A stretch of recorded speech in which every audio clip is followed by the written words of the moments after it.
Hello and welcome back to another video for Final Fantasy XIV with me, Meoni. This time around, I wanted to talk about the fact that this morning you might have noticed, depending on your time zone, this morning or this evening, you might have noticed that Final Fantasy XIV had a small update, a small patch.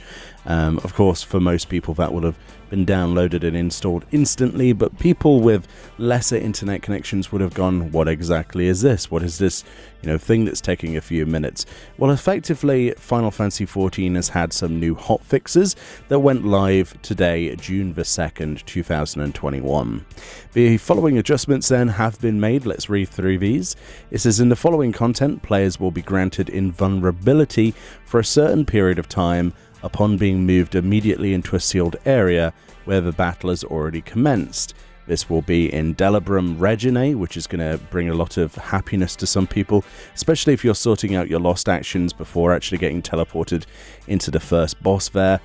Sometimes, I'm sorting out my lost actions, but I forgot to do previously outside of the instance. I press the move immediately into the instanced area, and then I die horribly to the AoE swipe attack from that first boss. Well, that's not going to happen anymore because you get a momentary period of invulnerability now. This is also going to be applied to Dalriada as well, so that's also going to be a thing, and same for the battle of Castrum Lacus Latore. So all of the three major places that you would want to see that happen, thankfully have that now happen. You have that invulnerability period, much like if you were to die in a fight and you were to resurrect via a white mage or a healer's resurrection, then you get that small amount of invulnerability. The same applies for this particular content. I think that's a really nice change and a new addition that is highly welcome.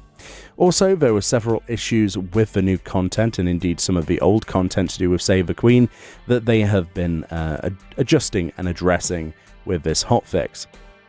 First of all, they say there was an issue in the Bosnian Southern Front, wherein progression of Save the Queen quests caused two iterations of the Resistance Historian NPC to appear on top of each other. So effectively, depending on your quest progression, if you went back to the camp, there was actually two Historian NPCs glitched into each other. This has been fixed, and you shouldn't see basically two weird ghosting NPCs phasing into each other now, which is good to know, I suppose.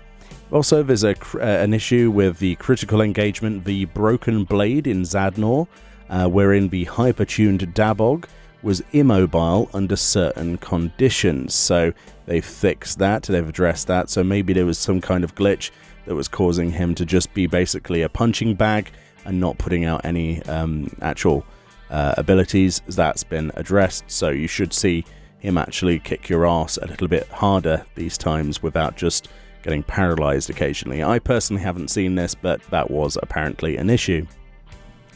Additionally, they say in the critical engagement, the Dalriada itself, so that's the large-scale assault in Zadnor, apparently after the battle area is unlocked, upon defeating Sartalvor,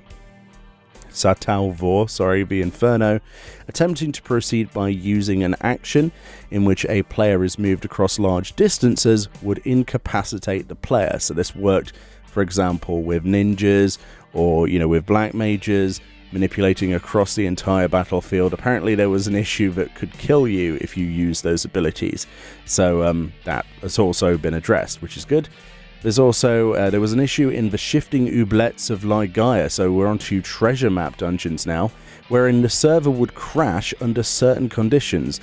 This is one of the main reasons for that emergency maintenance to push these hotfixes out, if you wondered why there wasn't really much warning for this, because server crashes are of course top priority when it comes to Square Enix and the stability of their servers. Obviously people were obviously replicating this because they were going to do their treasure map dungeons to try and get some of the items to make some money, obviously through crafting, etc. And it was causing some crashes, so yeah, that's been addressed, thankfully. There was also an issue in Amareng wherein the non-interactable object Exit to Greater Hold was visible, which does not appear under normal circumstances. I would love to get footage of this, but I'll just show a picture that I found on the internet here, credit on screen. Basically, this was appearing in Amareng this weird sort of exit portal to some unusual location. It was not interactable with, nobody could interact with this and get teleported to anywhere special or anything like that.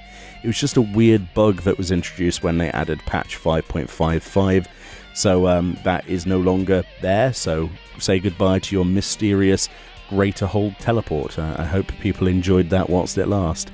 There's also an issue, apparently, wherein users were unable to toggle Japanese text input on the PS5. Now, the PS5 version has officially launched now. That version is fully serviceable and is not in a beta, so it's nice to see that they're fixing some of those issues, and I'm sure there's going to be little hotfixes and changes as we go forward, as you would expect with a new client. But overall, I hear that it's quite a good client indeed. And finally, there was an issue wherein logging out in certain areas and attempting to log in with the same character resulted in the player being stuck on the loading screen. This was also a PS5 issue. These are to be expected, but thankfully they've addressed this, so if you did have those issues previously, you should be able to log into the game no problem with that character, and that shouldn't be replicatable. But there we go, those were the hotfixes for June 2nd, 2021, so if you wondered what that little patch was for, hopefully you've got a good idea of this. Of course, people can read patch notes themselves, but not everybody will actually go to the forums on the official Square Enix website and read through all of this, which is why I make these videos. Much love, enjoy the rest of your day, and I'll see you all next time.